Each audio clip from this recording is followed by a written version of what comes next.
Okay, thanks for stopping in. Today I want to talk a little bit more about Kemet, at least in terms of the Pantheon. So we're going to journey into the sacred sands of Kemet, which is now called Egypt. And this isn't just a mythology, it's a complete spiritual system where the gods or neters govern not just the stars but the souls.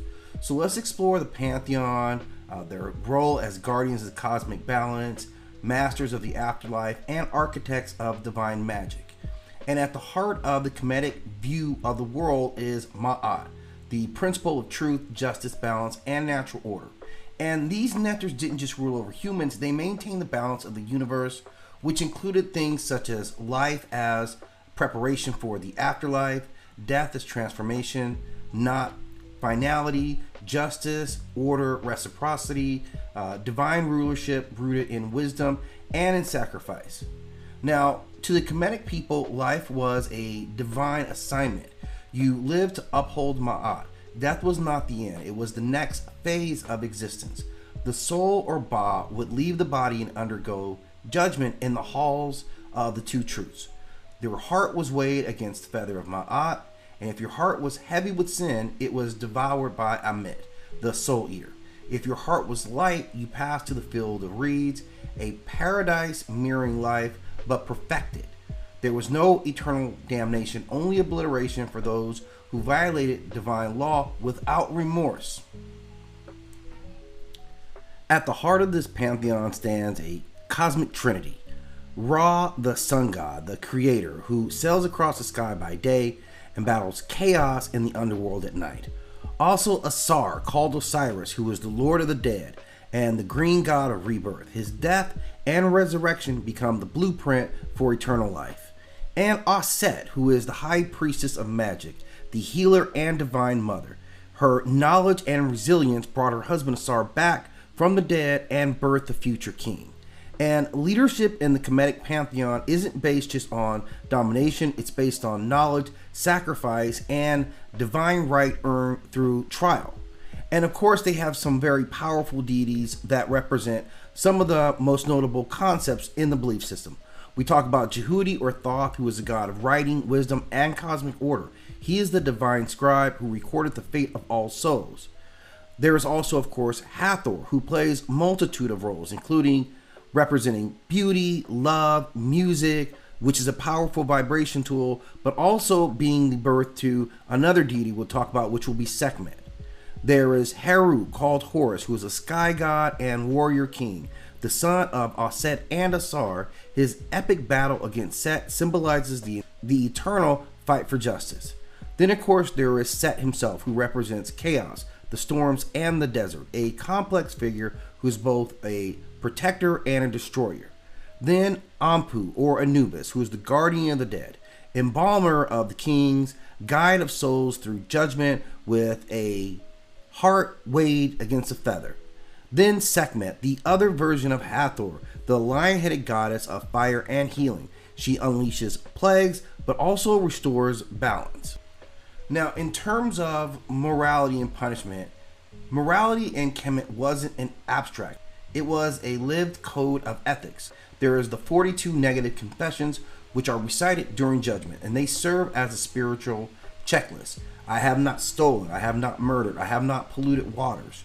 And wrongdoing means straying from Ma'at, not obeying a god's ego.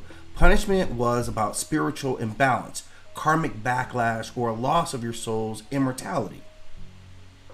And Kemet was rife with magic, or the concepts of magic. And Kemetic magic ran through Heka, which was a sacred energy that animated the gods and creation itself. And there were three real distinct types of magic, which first being priestly, which were rituals performed in temples to maintain universal balance.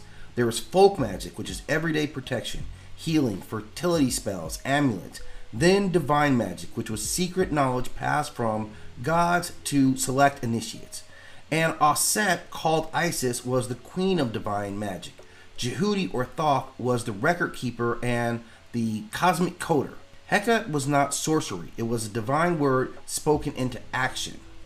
Now, in terms of their role in interacting with humans, this pantheon didn't just watch from afar.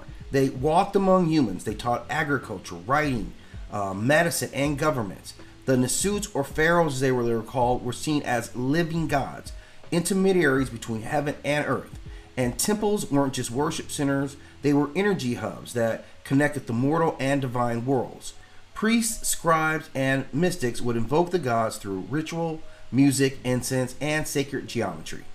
And the foundation of Kemetic spirituality was written across tombs, temples, and papyri. And there were sacred texts throughout this empire. There were the pyramid texts, which are the oldest known religious scriptures, meant to be a guide for pharaohs in the afterlife.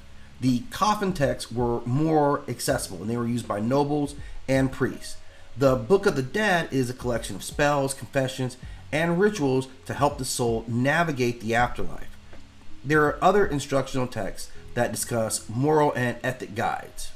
There are many symbols. The symbols in the Kemetic Pantheon were not just ornaments. They were symbolic and had an energy association. The most famous probably being the Ankh, being the symbol of life and eternity. Then the Wa scepter, which was about power and dominion.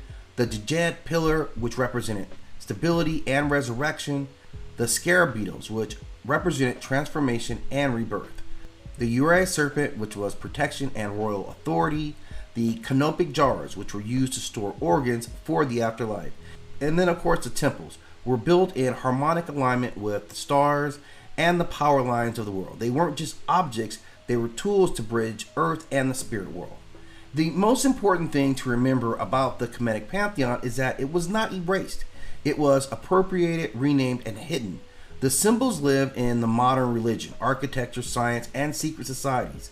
These gods have become ancestors, cosmic forces, or icons of resilience, and this system still calls out to those who seek justice, who seek eternal life, and knowledge through balance. So if you have more that you want to add, or if you have a particular aspect of this belief system that you're drawn to, please hit me up in the comment section. But as always, I appreciate if you hit that like and subscribe. The Kemetic Pantheon has influenced thousands of years of African, Mediterranean, and Middle Eastern belief systems. And from the mystery schools of ancient Kemet, we learn the concepts of Hermeticism, alchemy, Freemasonry, modern witchcraft, and the Pan-African spiritual movements.